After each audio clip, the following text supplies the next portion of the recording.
Marvel Studios has come a long way since 2008's Iron Man. 15 years later, and well, the cinematic universe they had originally created isn't doing as well as it used to. There's been several lackluster movies and television series that made audiences believe that Marvel Studios had lost its magic touch. The MCU is in real danger, and it's not because of Kang. It's because of the rushed, low-effort projects that they're making. But just when all hope seemed to be lost by a majority of the people, Guardians of the Galaxy Volume 3 comes and proves that Marvel Studios is still capable of making well-thought-out, emotional, humorous, and fantastic movies. As we explore the nuanced story arc that spans across the Guardians trilogy, we'll see what made the Guardians movies so special and what this means for the future of the MCU.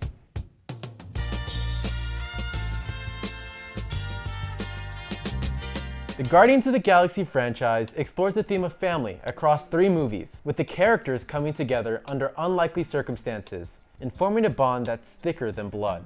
From there, you see the family grow in size with a baby and new members, grieve over the loss of loved ones, argue over the pettiest things, but reconcile afterwards. Relationships are mended and formed. They have their laughs and can joke around with each other, and moments where they sit down to talk to one another. And the chemistry within the group gets more familiar. Putting it into perspective, you meet these characters at their worst. They're all wondering about space, lost with who they are, and struggling to find people who they can truly call family. Once they do, that's where their real growth begins.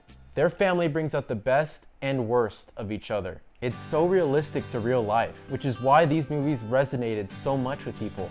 While everyone's family looks different, we all have one in some way or another. We have those people in our lives who we do anything for. The ones we'd sacrifice our lives for, the ones we love the most. Whether it be your friends, your siblings, your parents, or your guardians, family can be found in the people around you. You can see aspects of your life within these films. Guardians 1 was about finding the people who are meant for you. Guardians 2 was about confronting parenthood. Infinity War for the Guardians was about relationships with the in-laws. And the holiday special was about appreciating the time you have with your family. Guardians of the Galaxy Volume 3 continues the tradition. It concludes this family's story arc.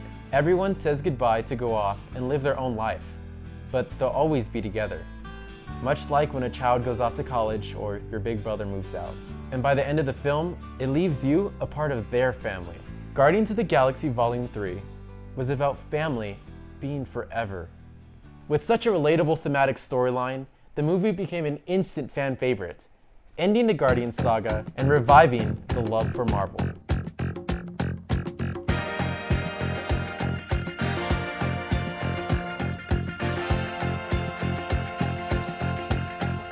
Music plays a crucial role in film, as it can enhance the emotional impact of the visuals and help to create a deeper connection between the audience and the story. It sets the tone for a scene and can convey a character's emotions, thoughts, and motivation. Music has the power to elevate a film from good to great, making it an immersive and unforgettable experience. The Guardians of the Galaxy franchise does music right and has been an underlying motif throughout the series. It's also diegetic, meaning that the characters within the story can hear it too, and not just the audience, making the song choices more personal and giving you a deeper insight to each character. For example, Rocket is listening to Creep, setting the tone for the film. I think the importance of music to these characters symbolizes love, and dancing is being able to share that love. Some characters are dancers and more capable of showing emotions, while others are not. Drax and Peter talk about the importance of dancing. There are 2 types of beings in the universe. Those who dance and those who do not. Each person is either a dancer or a non-dancer, which could mean they're either a lover or a fighter. Peter, Mantis, and Groot are dancers, while Rocket, Drax, Nebula, and Gamora are not. The music mainly comes from Peter, which reminds him of the love he has for his mother. As he forms the group, he shares the love with his friends, and they learn to become more emotional and eventually how to dance.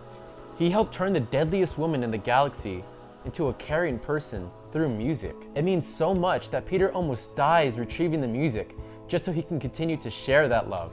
Ironically, The High Evolutionary also shares the same passion for music, but for different reasons. He introduces music to Rocket, and it's this scene right here that I think Rocket's brain became special. The one thing that Rocket had that the other animals didn't was music. The High Evolutionary wanted his new species to be the best, but they lacked creativity, and he didn't know why. But it's because of music. Rocket realizes that, and in the end, he shares the music with the city in order to allow the children to grow up and become creative. Humor was another underlying motif, and made sense of these characters. It feels organic and natural compared to other Marvel series. The characters use humor as a deflection of their emotions and come from a place of brokenness, which is why they did it best. But they also know when to take themselves seriously and when to be humorous, allowing you to actually feel what is going on and working in conjunction with the music. And the idea of God and biblical imagery was another motif throughout all these films, as seen with the Celestials, Ego, and more so in this film. Adam Warlock and his creation, representing the biblical figure Adam, the first man, made evident here. The deadliest woman in the galaxy, Gamora, referencing the biblical city of destruction, Gomorrah. Noah's Ark and the destruction of the planet, and the High Evolutionary wanting to be God. However, every character who tried to be God ultimately failed because they're not perfect. It's the imperfect that succeeds. These characters are flawed and remain victorious because of their acceptance of that. There's something special about this group that the other films aren't able to replicate, and that's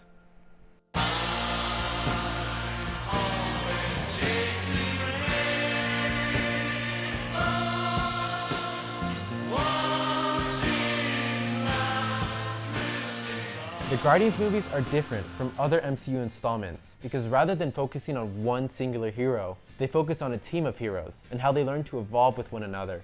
When the first movie was originally announced, everyone was shocked that they would make a movie about people who nobody knew. But with great storytelling, they soon became the best characters. Said it yourself, bitch. We're the Guardians of the Galaxy. While the Avengers movies attempt this group-style film, they rely heavily on the characters' own individual movies and don't pay too much attention to character growth. This is reflected in the costumes. While the Avengers wear their individual outfits, all the Guardians wear the same uniform. With Guardians, it's a character-driven story and how these people are with their team. In the third film, you can see almost all of these characters' weaknesses shine, but those same weaknesses are what made their family so important. Their family works not because they're so amazing, but because they're all flawed and need each other. Everyone has value and it's realistic to what people experience in real life. The interpersonal relationships with everyone helps drive this home and further solidifies the bond that these people share. All any of you do is yell at each other. You are not friends. You're right. We're family. Peter is grieving over the loss of Gamora, the love of his life. He's emotional and drinks himself to sleep, but it's that same emotional vulnerability that formed the Guardians of the Galaxy in the first place. He helped Rocket let others love him again, and he helped Gamora feel empathy towards others, which helped when she mended her relationship with Nebula. It's that same passion for others that drives this movie along. Chris Pratt's acting excelled in this film and made Rocket's almost death so emotional that I completely believed what I was watching. A dying CGI raccoon and tree?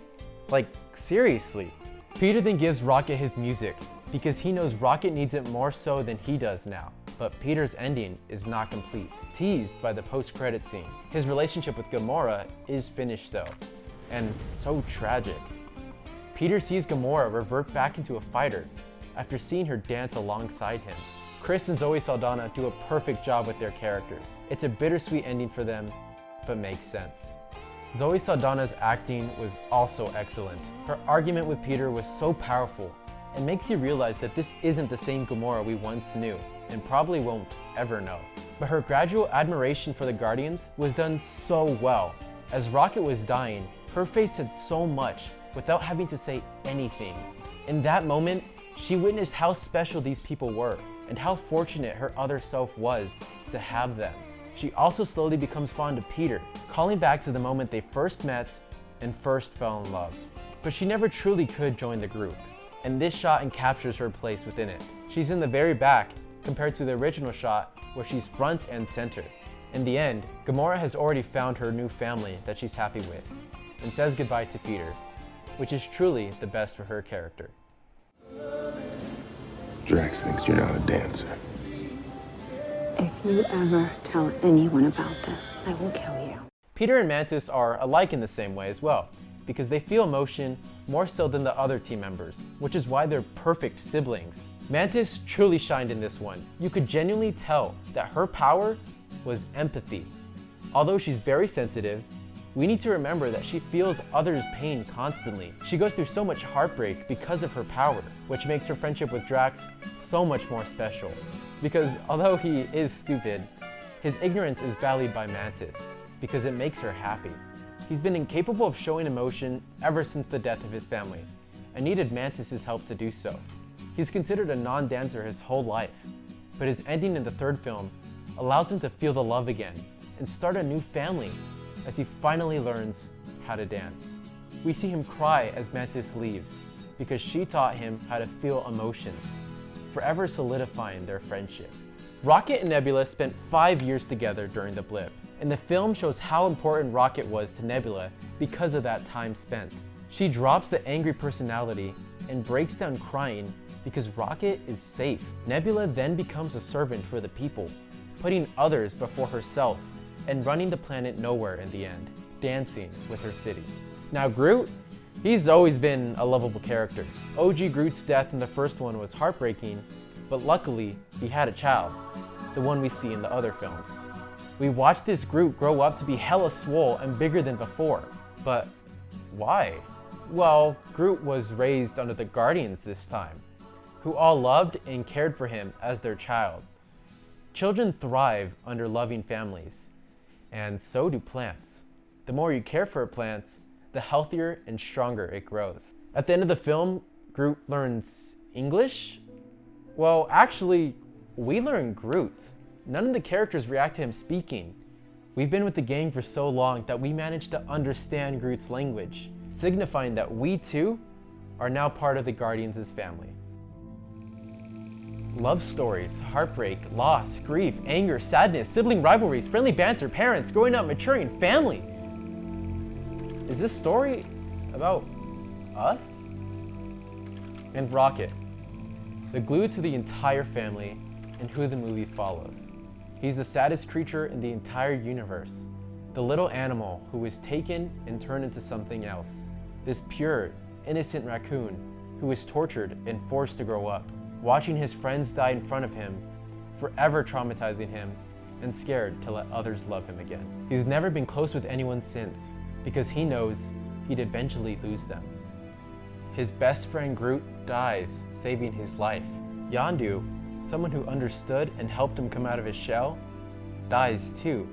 And then, his family died in front of him, once again. 5 years of trying to move on, never even forming a relationship with the Avengers because of how traumatized he is. But once given the chance to bring them back, he instantly fights for his family. All is well for the next few years until Rocket can no longer run from his past, and it catches up to him. This time, it's his family's turn to save him. Almost dying helped Rocket come to terms with his dark past and finally break through with the Guardians, who now understand what he went through. He had to let them into his heart.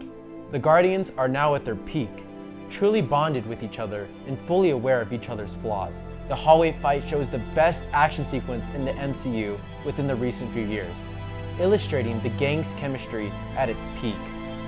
With his family, he's able to take down the High Evolutionary and come to terms with who he is.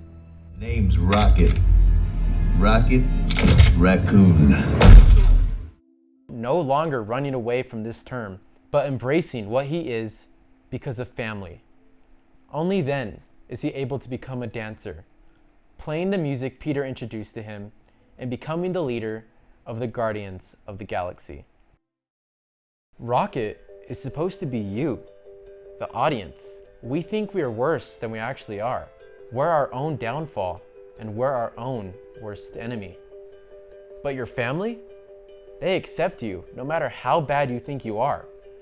Your family are the people who you can truly be yourself with, the ones who are closest to you. At the end, Rocket learns to dance now that he's truly comfortable with who he is. It's ironic because the director and writer of these films, James Gunn, has said that he's often related to Rocket the most, and now we know why. Although Guardians of the Galaxy 3 has dark themes and imagery, it's a happy movie. The first movie had darker tones and colors, but this one is much brighter and more saturated. It's a celebration of family, which is why I'm so glad nobody died in the end. We've seen the Guardians grieve and lose before, so it was their time to celebrate. Everyone got to shine even though it was Rocket's story. Everybody grew and evolved because they had found their family. The gang splits up and parts ways, but they'll always be together. No one can take away the bond they share. The emotional roller coaster that is this movie is phenomenal and ties the trilogy up neatly with the bow. We got to watch this gang of nobodies become somebodies. Marvel Studios and James Gunn made a brilliant film. I think the MCU is in even more danger of collapsing now that the Guardians is finished. The future timeline of projects are all over the place and characters we don't really care about. But the Guardians of the Galaxy prove that Marvel Studios still has their magic touch and are able to make phenomenal movies based on unknown characters. Marvel has been redeemed through Volume 3. And although the film feels like the end of an era, if it is, what an amazing ending it was. The dog days are over.